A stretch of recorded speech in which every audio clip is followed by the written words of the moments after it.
I can't see people's comments. Okay, it's a quick one. Ọ̀rọ̀ mi wọ̀n kan tó ṣe wá dùn. Alájọ ẹlẹ́yà ọ̀sán gangan. Blogger sọnù. Mi sọ fún mi ṣe blogger sọnù. Blogger ọ̀ràn. AKA blogger ọ̀ràn. Kílítọ̀rọ̀ mi máa ń dùn. Mi dé yẹ mo ti rí ẹ̀yìn àkókò. Mo kọ̀ ṣàkíyèsí nǹkan kan ni. Ẹjọ̀ náà kílítọ̀rọ̀ mi máa ń dùn. Ẹlẹ́yà. Ayọ̀ my darling àti Bukky. Gbogbo yín ẹ̀ nice rárá. Ẹjọ̀ náà kílítọ̀rọ̀ mi máa ń dùn ẹlẹ́yà náà. Ẹlẹ́yà. Ṣẹlẹ́yà ni. Ṣẹlẹ́yà ló máa ń borí ẹ̀yin Muslim. Ẹ káàsán ṣe wà òkè. Ẹ pẹ̀lẹ́. Ẹ kújọ́ mẹ́ta. Lizzy ó parọ́ kú olórí ibú. Tó bá sọ pé I want to be on my lane, I come in peace. Àwọn olórí ibú bíi Lizzy yóò ní jẹ́ kó ever come in peace. Báwo ló ṣe máa purọ́ tó yẹn? Jẹ́jẹ́ mi ni mò ń rìn lórí Facebook street o. Mi ń lọ sọ́dọ̀ èèyàn kankan. Mò ń rìn lórí Facebook street jẹ́jẹ́ mi ni. Mo ní kí n wò kan tó ń lọ torí ẹnujọ́ mẹ́ta yìí mo kàn busy. Abẹ́ ẹ̀ get mi o. Mo ní ẹ jẹ́ kí n wò kan tó ń lọ lórí Facebook street o. Kò fàjà. Mo bá rí kan náà àwọn tó máa ń cut and paste yẹn o. Ṣáyíwá online mi rí comment o. Ẹ máa love and like o because I can't see anything. O. So bí ṣe ń rìn lọ. Kí ló tún ṣẹlẹ̀? Èṣù mà ti jẹ wíkẹ́. Can you comment, love and like if you can? I don't want to be talking and you just I will end the chat. Yeah, I will end it. You don't have to watch me. Am I communicating? Because the band love and like mama mo pe okay o. En ko nko abi en listen sí nǹkan tí mo sọ. But kin ko ma sọ ke ko ma wo mi kò ní work. Ẹ jẹ́ ká má sọ̀rọ̀ lọ. But in Bonjo Wednesday, I have something to show you that you all are going to benefit from. Ẹ jẹ́ kí má sọ lọ. Jẹ́jẹ́ mi mo dẹ̀ rìn lórí Facebook street. Bí kò ṣe pàdé kan náà àwọn tó ń cut and àwọn tó máa ń cut fídíò yẹn. Mo bá ní ohun alájẹ elépè mo ń gbọ́ yìí. Kí ló ṣe mo rò bọ́n ló ti kú ni wọ́n ti tì mọ́lé Zamfara state ni. Kí ló ṣẹlẹ̀ sí? Òkú èèyàn tún dìde ni kí ló ṣẹlẹ̀? Mo bá lọ gírí. Mo bá dúró ní bus stop fídíò. Ẹ lè gbọ́ mi òkè. Mo bá dúró ní bus stop fídíò tán ti cut yẹn. Mo bá ní jẹ́ n gbọ́ nǹkan tó ń sọ. Lizzy, ó parọ́ kú. It is your lies for me. Why tó ṣe máa ń parọ́ náà? Ṣó fi pa wá tá àwọn tó wà lórí social media tó ń wẹ̀ wọ́n daft ni. Sórí ọkọ olójú dúdú ọkọ ìyá onírú àwọn tó máa parọ́ fún nìyẹn. You don't come on social media and lie to people. Why? Bó sòótọ́ kò sẹ́ni tó rí ẹ. Everybody are just doing their own thing. Bó sòótọ́ wàhálà ẹ. Bó sòótọ́ wàhálà ẹ. But sórí àwọn ọgọ́ kan wà Lizzy má máa pa. Ó ti lè parọ́ jù. You lie so much. When you lie and you are raising children, am I communicating? Ó ń parọ́, ó dẹ̀ ń raise ọmọ bí tó ti ń parọ́ kí ló fẹ́ fi lọ́mọ lọ́wọ́. Ó ti lè parọ́ jù. And you are so comfortable with your lies, with your delusion. You live in a world of fantasy. You wish to live in such way. To man daydream yẹn. Abẹ́gbọ́n nǹkan tí wèrè sọ ni. Ẹ jẹ́ n sọ nǹkan tó sọ. Ó ní ríǹgì olórí burúkú. Ṣó tiẹ̀ ní wedding band gan. Ìwọ olóra panda lọ́jà ó fi sọ́wọ́ olóṣì oní Gambia ríǹgì sọnù. Ó ní wedding wèrè ríǹgì òṣì kan tó fúnra ẹ̀ tó ní Latif ló fóun. Mi ma wọn tó yìn wú ẹ mi ma wọn tó yìn believe nǹkan tó ń sọ. Ṣó lórí burúkú ẹ dé ní ìka lọ tiẹ̀ ó máa ní. Because mo rántí gbé ìgbà tó wá sunkún sí mi lọ́rùn pé kí n gbèjà fún Tóyìn. Ṣé wọ́n pé the same thing ló sọ fún mi? Ó ní àwọn kan ń bú Latif ni o. Wọ́n kàn ń bú Latif ni o. Latif tí n bá rí ibi tó ti ń ta mọ́tò tó ń control ní Victoria Island. Lèmi náà ṣe wọn mọ nǹkan kan ní. Ọlọ́run ò dẹ̀ ń jẹ́ kó pẹ́ kó tó yé wọn. Abẹ́ ẹ̀gbọ́n kan tí mò ń sọ ni. Ló bá tún ní kò tún ṣe yẹn nìkan o Sister Bukky. Ó tún níbi tó ti ń fọ car wash. Tẹ bá rá àwọn boys tó ń control tó ń fọ car wash. Dè ní mo tiẹ̀ mọ̀ pé ó máa fi irọ́ yẹn mọ níwọ̀nba. Ó bá lọ títí ó tún lọ pa irọ́ yẹn. Ó tún lọ pa lórí social media tí gbogbo ayé ń gbọ́. Dè ní àríká lọ ti Latif. Deni yari ari biti láti futin for moto olórí burúkú ẹ bó ṣe no dé ó lọ bímọ l'Amẹ́ríkà tó dé náà nìyẹn tó lọ I don't know why táwọn people man parọ́ náà I don't know what they gain from lying I don't know àbí gbogbo yín ti gbàgbé ni tó dé ńjọ́ náà tó ní láti fóun ní Mercedes Benz ẹ ti gbàgbé ni white Mercedes Benz tó ní royal ogi wá fóun ní Latifu ti olóyìn Bukky lọ́wọ́ Lizzy ayé ẹ̀ ti bàjẹ́ ọlọ́ ṣójọ yín lójú ni ẹni tó bá poró àjálè agbọ̀kọ̀lọ́kọ̀ afẹ́bàbò afọkọ̀ ìyá onírú ìyó mẹ́mọ́ ìyó ń dákwà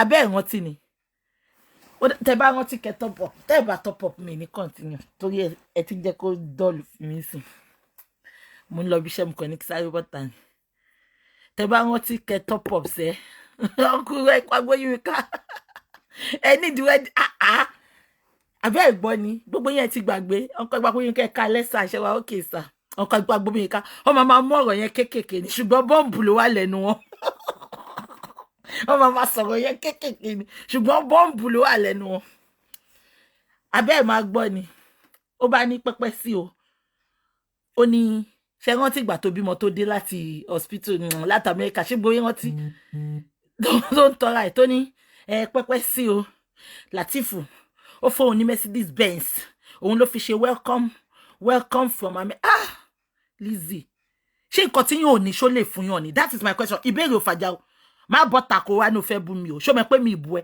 ìbéèrè ò fàjà ṣé nǹkan tó ò ní Lizzy ṣó lè fún yàn ni why do you lie so much ṣó tí nǹkan tí ò yẹ ni pé àwọn kan wà tó ń wò àríkọ́ṣe ẹ̀ sórí gbogbo àtàwà lórí social media àwọn kan wà tó ń wò àríkọ́ṣe wa that is why I make it very very possible never to lie lọ́wọ́ gbogbo history mi ò lè rí mi kí ni mo fẹ́ parọ́ fún olórí burúkú ẹ̀ kí ni mo fẹ́ parọ́ fún òmùrọ̀ burúkú bẹ́ẹ̀ yẹn ó pa ó ní láti fura mọ́tò fẹ́ ìgbà tó bímọ tó dé ẹ mú yẹn dání o ẹ bá mi máa take point ẹ máa pick point ṣe rántí ìgbà tó tún máa jáde ọ̀sán yìí tí mo gbọ́ ó ní láti fura ríǹgì ẹ máa gbọ́ sórí ẹnu ṣọmọ pé tí wọ́n bá ń parọ́ tó ń parọ́ lórí o tó ń sọ̀rọ̀ tó jẹ́ pé à ń ba bẹ́ẹ̀ I believe it there you talk too much tó bá ṣe wá ń sọ̀rọ̀ yẹn wàá wá máa fi rọ́ sí ibi tí wọ́n ti wá dúró níbi táwọn tó kọ̀ tiẹ̀ tí mo ní kí n gbọ́ fídíò tó sọ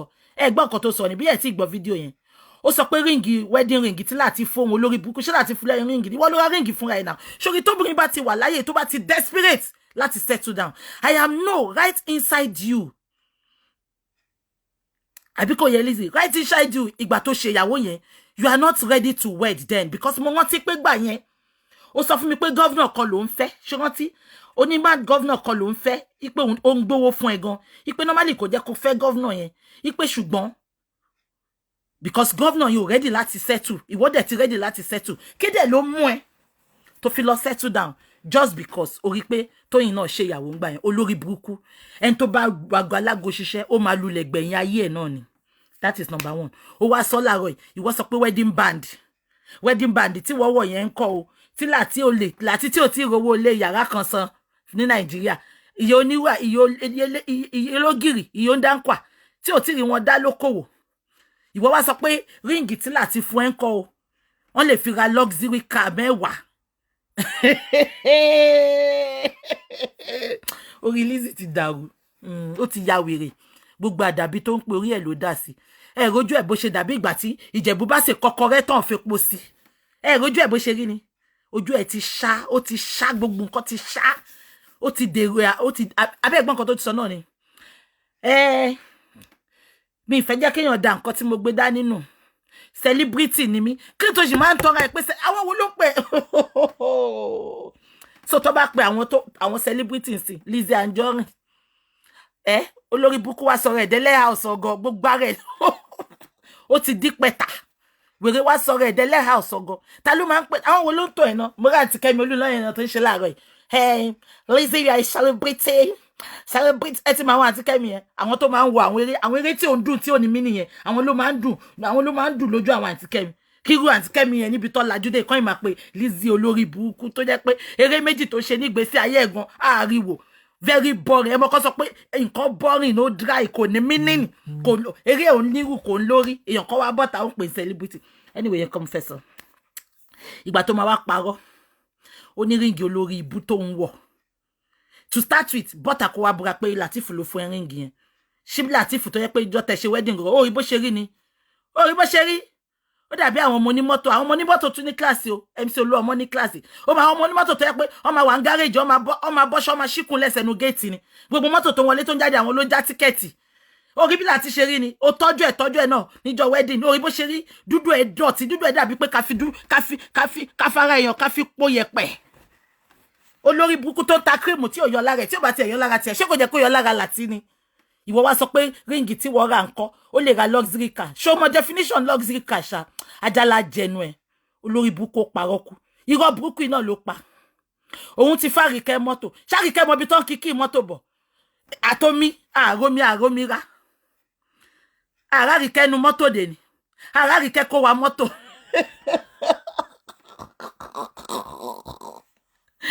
Oh my God. Ibo láti rìnrìn ta fi já síbi ta já sí iná. Sọdínẹlẹ́hà. Ibo láti rìn ta fi já sí ìlú tí mo já sí iná. Abẹ́ ìrántí ni. Bẹ́ẹ̀ ni, kẹ̀kẹ́ máa wá ní ìjayà. Kẹ̀kẹ́ máa wá mẹ́wàá ni. Kẹ̀kẹ́ máa wá mẹ́wàá ni ríǹgì ẹ̀yẹn máa rà lóòótọ́ dẹ̀ ni. Because tá bá calculate sí kẹ̀kẹ́ máa wá ti wọ bí 1.2. Ẹ ti ẹ̀ ń pọ́nlé gan. So ríǹgì ọwọ́ ẹ̀ 10 million. Tí ríǹgì ọwọ́ ẹ̀yẹn bá. Lizzy olórí burúkú. Ríǹgì ọwọ́ ẹ̀ 10 million. Ríǹgì ọwọ́ ẹ̀ ó lè ra luxury car mẹ́wàá. Tó bá jẹ́ bẹ́ẹ̀ ni, mi rò bí ìwọ ló jẹ́ kókó lọ sílé Lati á nílé lórí. Lati ò ní fẹ́ iye onírú, iye oníyọ̀, iye ondánkwa, iye ẹlẹ́pà. Tó wá sọ pé wọ́n ló ṣẹ̀ṣẹ̀ fẹ́ máa fún 1 million kan fi empower ara wọn olórí ibú. Ó parọ́ kú.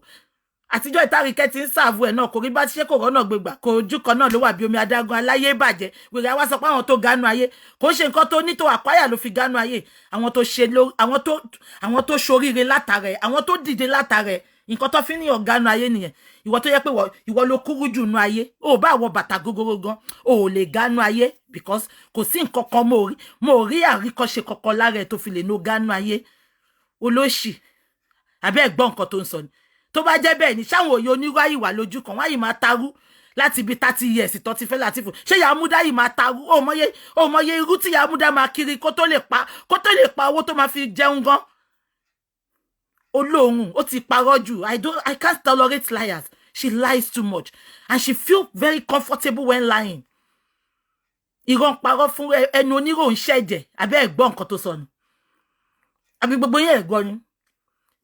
Ring band ohun yọ. Jagunmẹ̀. Ṣó fẹ́ gbọ́? Láti ọlọ́pọlọ ẹja bí ẹja Titus. Òun ni kó bá parọ́ yẹn fún. Láti àtàwọn ìyá múdá ṣó mọ̀ pé wọn ọ̀rọ̀ kan. Má wá sórí social media kó wá di motivational kó wá sọ̀rọ̀ di motivational speaker. Kó no fẹ́ máa wá mo ti ẹ̀gbọ́n pọ́n ló sọ pé ó jà mọ́. Atẹ́gùn tó wọlé tó káṣọ lórí kọ kẹ́ tó wọ ti ẹ̀ sọ́run máa fura o. Olórí burúkú ọmọ yìí ó ní strategy o. Ẹ lọ kọ déètì ẹ̀ nílẹ̀. Nǹkan tó ń ṣe ó mọ nǹkan tó ń ṣe o. Kò ń tàn yín ni pé òun ò jà mọ́ o. Irọ́ ló ń pa o. Mo rí pé gbogbo àwọn kankan best decision olórí burúkú. Ṣó wá rí ìmórìtà mẹ́ta kì í jọ. Gbogbo òmù ẹ hidden agenda ẹ àṣírí ẹ máa tú ni kò ní bò. Gbogbo hidden agenda ẹ tó wá ń parọ́ pé mo lóyún o. Wọ́n ní má dà mọ́ o. Nǹkan tẹ́mi gbé dání o. Mi fẹ́ yẹ kó dànù. Ó ní nǹkan kan lọ́wọ́ mọ́. Ṣó ní nǹkan lọ́wọ́ tẹ́lẹ̀ ni. Kòròfo lọ́wọ́ ẹ rí kò sí ọwọ́ ẹ empty ni. Ọmọ kan ní kò sí nǹkan kan lọ́wọ́ yàn. Àtẹ́wọ́ labala ó ti la owó ẹ̀gán ti parẹ́ tán. Olórí ibú. Ó parọ́ kú. Báwo ṣe máa sọ pé ríǹgì ọwọ́ ẹ̀ ó lè ra. She lives in a world of fantasy. She wish. Ṣé gbogbo nǹkan tó máa ń sọ yẹn ó ti sùn ó ti fi lálàá ó believe pé nǹkan tó ń ṣẹlẹ̀ sóhun nìyẹn. No. Báwo làwọn tó ń parọ́ báwo lẹ ṣe máa báwo làwọn tó fẹ́ wẹ́ṣà àtiwá àti Latif ó lè gbà náà ni. Olórí burúkú akànjú wáyé. Olórí burúkú ọmọ àlè. Wọ́n ti sọ pé tó bá wá gọlágo iṣẹ́ ó máa ń tẹ́ ni. Ó rí pé mi nǹkan jáyè mi. Bí ṣe wà mí nǹkan jáyè mi. Bí ṣe máa wo gbogbo yín ni. Ó gbọ́ nǹkan tó sọ. Ìtorí tó yìn márì. Wọ́n náà sáré lọ márì. ó wá marry leftover àwa wí tó lórí burúkú ìtàn níwò rẹ̀ máa pa ògbéni òṣèpá tán là ìtàn burúkú ló máa pa Latifu ló ti ń tọ́jú mi látìgbà tí mo ti wà ní Sango Ọ̀tà màmá mi mú mi lé Latifu lọ́wọ́ ni mo dẹ̀ wò pé ìgbà tí mo fẹ́ marry òun náà nídìí ẹ̀pù mi ó nídìí ẹ̀pù ẹ ló ṣe gbọ́kọlọ́kọ olórí burúkú agbọ́kọjáyé olóṣì ojú wèrè dàbí ìfọkọrẹ́tọ̀sẹ̀ tí ò lè pò very dry shattered face orí bó ṣe rí ni wèrè wá ń bojú sọ̀rọ̀ ẹ̀dí sọ́dún ẹlẹ́hà èmi lè wọ́n fẹ́ update fún èmi ló fẹ́ bú máa fún ẹ sáìsì ẹ mo nílò wọ̀tọ̀wọ̀tọ̀ ege pọ̀tọ̀pọ̀tọ̀ ni máa fún ẹgọ́ kò ń ṣe wọ̀tọ̀wọ̀tọ̀ mi ìráyè tí ẹ ń sìn mí lọ bí iṣẹ́ ó di Wednesday jẹ́ kán tún send nǹkan tó bá sọ fún mi kàdẹ̀ tó sọ kàtó wèrè á ní olóyìnbùkún wèrè á lóun fún mi Gucci glasses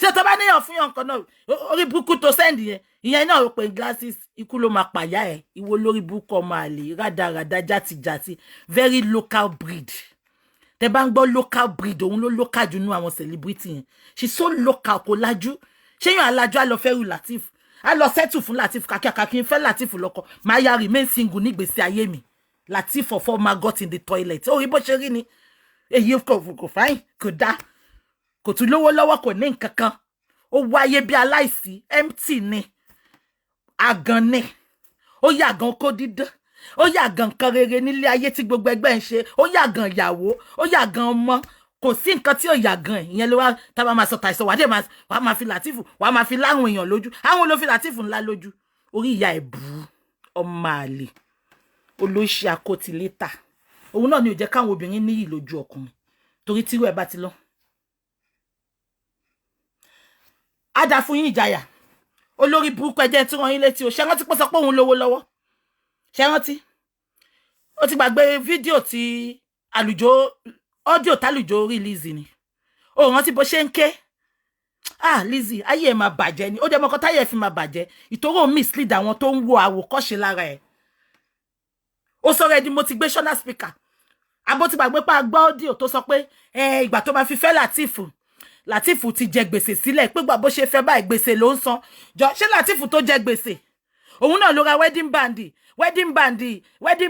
tó lè ra luxurious car fún ẹ Latif tó ti jẹ gbèsè sílẹ̀ ṣọmọ pé wọn parọ́ mọ́ ẹ o ohun ẹ la gbọ́ o confide in àlùjọ ni ohun ẹ la gbọ́ tó sùn pé ìgbà tó máa fi délé Latif ti jẹ gbèsè sílẹ̀ ṣó bọ́ọ̀nù gbèsè náà ni ṣe bọ́ọ̀ náà làwọn òye onírú fi ń tarúdè ni àwáyé má ṣe rere onírọ́ ṣe bá gbọ́ tó ń sunkún pé Latif jẹ gbèsè sí ó wọnú relationship bá gbèsè ló ń san exactly abẹ́ ẹ̀gbọ́n kan tó sọ padà bọ́ Bukky Ọláìdé tó sọ pé àwọn fẹ́ wá jà káwọn politician wá máa fáwọn lówó ṣe ọ̀rọ̀ wọn ló wà lẹ́nu ẹ̀ tó fẹ́ fún ẹ lówó olórí burúkú so ìtòrò ẹ̀ ló ṣe wájà àwa wítọ́ aláyé bàjẹ́ sọ pé òun wá gbèjà family ẹ̀kọ́ ló wá gbèjà náà selfish interest ẹ ló ṣe wá sí Facebook olórí burúkú ló welcome me to fracas olè ṣe bó ló ní àní ẹni ṣó tún bá wọn ó tún léwó fracas kiri ni ẹlẹ́nu rírùn very dirty useless girl ẹ wo bó ṣe rí ó dàbí pákó Nasarawa ṣe gbọ́ nǹkan tí mo sọ ṣá ó dàbí pákó tó máa ń tà Nasarawa very dirty looking idiot abẹ́ ẹ̀gbọ́n nǹkan tó sọ ni ó ti lè parọ́ jù òun ra mọ́tò fáríkẹ́ àtomi ara àrí àríkẹ́ kó wa mọ́tò àrí mọ́tò àríkẹ́ òun lo wedding band ra 10 luxury car àrí Latif ní ó ní ká lọ tí ó ra mọ́tò fún ìgbà tó bímọ Latif olórí burúkú tí ó lè fìdí obìnrin tó lè fóbìnrin ní ọkùnrin tó bá ti wà tí ò ti lè fi oúnjẹ sórí tébù you are a useless man tó bá ń pe òkú èèyàn Latif ní kó jẹ́ number 1 tó bá mark register aláìnírònú ara Galatia tó bá tiẹ̀ má sọ̀rọ̀ má ṣe bí husbandless bí tiwa má mú sórí má sọ̀rọ̀ nípa Latif rárá má sọ̀rọ̀ èdè husbandless tó bá ń pe àwọn opónú ṣọ́ọ̀ṣì àbínú mọ́ṣáláṣí ó jẹ́ kó máa bọ́ta ní Lizzy ìwọ ló jẹ́ kó ṣáájú tó bá ń popó because ó yàtọ̀ sópó òkú èèyàn ló ń fẹ́ tó ló ń fọ́kọ ó rí pé ó gbà lọ́wọ́ àwọn òye onírú gan wọn ọ̀jà àwọn ọ̀bẹ ẹja sí ọmọ tó dẹ̀ ń bẹ ẹja Fọlá tó ń bẹ ẹja sí ó kọ̀ kò jà náà ó ní kó wá tọ́jú àwọn ọmọ tó bí ni ó rí pé wọn bẹ ẹja sí ṣé èèyàn máa gba ọkọ èèyàn tó responsible wọn máa jà ṣó ti rí pé ọkọ èèyàn ní Latif olóṣì àtijọ́ tó ti fẹ́ náà mi rò bẹ anytime mo rò bẹ gbádùn yín fọ́sẹ̀ kan wèrè jàjàjàjà yé wèrè bàjẹ́ tán wèrè wá ń bọ́ta òun ò jà mọ́ a máa ò ní já kí ni èmi ò ní máa bọ́ta lójoojúmọ́ mo ti sọ fún ẹ ṣùgbọ́n ọjọ́ tí bá ti rántí àbíjọ́ tó bá ti parọ́ màá bẹ́ẹ̀ update ṣó mọ̀ pé mo update fún ẹ̀ sìn ni ló ti sáré ọ̀rọ̀ mi dùn wèrè ó da update bolẹ̀ olóṣì ọ̀rọ̀ mi dùn wèrè ó da update bolẹ̀ gbogbo wọn máa ṣọ́ péjì mi ní ṣó tún ti update ọ̀rọ̀ mi dùn ẹjọ́ ṣé mo ṣàbàjà ṣàbàjà mo béèrè ni mo ní ó sọ pé ó ra ríǹgì tó máa ra káà mẹ́wàá mo ní tó wá jẹ́ bẹ́ẹ̀ ni tí Lateef bá dá dúró owó yẹn kò jẹ́ pé Lateef máa gbénu ilé ìyó ní mọ́mọ́ ìyó ní gbogbo wọn wà ń bẹ̀ kò tọ́jú wọn Lizzy ẹnu òpùrọ̀ ìṣẹ̀jẹ̀ olórí burúkú bí ó máa rò pé òun act ni bí ó máa rò pé òun ṣe tíátà ni ó dẹ̀ sọ gbogbo adídìdì rìn ó dẹ̀ wò wá bẹ́ẹ̀ ó dẹ̀ ń parọ́ ó dẹ̀ rò pé nígbà tó sensible nù wà ní you are senseless Lateef is senseless Lateef ní kó máa bá sọ senseless talk yẹn agbèrè òṣì kọ̀ọ̀kan wá bí olóṣì mo ti gbé sọ́nà speaker sọ ìwọ ṣe motivational speaker mo ti gbé sọ́nà speaker sọnù àwọn wo ló motivate ọmọ àlè jàti túbọ̀ tà kó wá parọ́ máa járò ẹni olóṣì onírọ́ olóhùn òun ti wá play game fracas òun ti stop gbogbo nǹkan tó ń ṣe kí ló stop olófò ọmọ ìwọ báwo ìwọ ni list ìwọ ló kéré jù náà àwọn tó wà lónìí fracas ìwọ ni because from left right south east you are just olórí burúkú torí ẹni tó bá ti ń wá kán máa jà fóun kán máa gbèjà òun ó máa ń lulẹ̀ ni ó ń lulẹ̀ káàkiri ni wèrè ẹlẹ́yà sọnù olóṣì wèrè bojú olóṣì ẹ wo bó ṣe rí ojú ẹ̀ dàbí kọ́kọ́rọ́ Ìjẹ̀bú tán ṣe tí ò lépo ojú ẹ̀ ṣá ni bíbélì ní má ṣe ṣá mi tì ọ́ ṣàtì ni kùránù ṣàtì bíbélì ṣàtì ẹ wojú ẹ̀ ìṣàpálá lójú ẹ̀ rí ojú ẹ̀ ni ìṣàpálá ni kírìmù ò dúró lójúmọ́ báwo ni kírìmù àṣẹ wá dúró èèyàn gbọ́dọ̀ máa parọ́ ńlá bẹ́ẹ̀ yẹn kí kírìmù náà dúró lójú yàn gbogbo nǹkan ò ṣiṣẹ́ fún mọ́ wrong ways ni gbogbo nǹkan ń lọ fún olórí burúkú wèrè wá lóhùn òjà mọ́ ó tiẹ̀ lè parọ́ lójú tèmi náà mo mọ̀ pé gbogbo nǹkan tó ń ṣe yẹn òun act ni gbogbo ètò ń bọ́ta mi ìjà mọ́ o I'm out of it ó ń tanra ẹ̀ ọmọ àlè ọ̀rọ̀ mi dùn wèrè ju update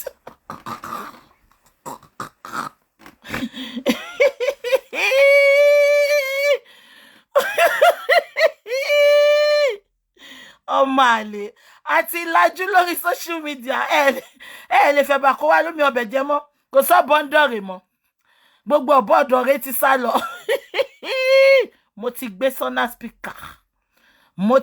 sọ́nà speaker olóṣì òun àti Portable kò sí yàtọ̀ ìkan náà ni wọ́n orí Portable náà nìyẹn náà ti dohun èlò àlòpàtì bí wọ́n náà ṣe dohun èlò àlòpàtì wèrè onítíátà nìwọ wèrè olórin lòun tún yín gé fọ ọmọ àlè ìgòmọ́nì wọn ò jáwó mọ́ olóṣì wọ́n ní gbogbo nǹkan ti bàjẹ́ tán ìwọ tó ti rí nǹkan kan ìwọ ládàbí ẹmú náà àdàbí Promax fáwọn ọ̀tá ni ìwọ ládàbí ẹmú ó di Wednesday Fẹ́mi àti ẹ jẹ́ máa lọ kí n lọ wẹ̀ iṣẹ́ ti gbọ́ mo ń lọ bí iṣẹ́ tàrí yín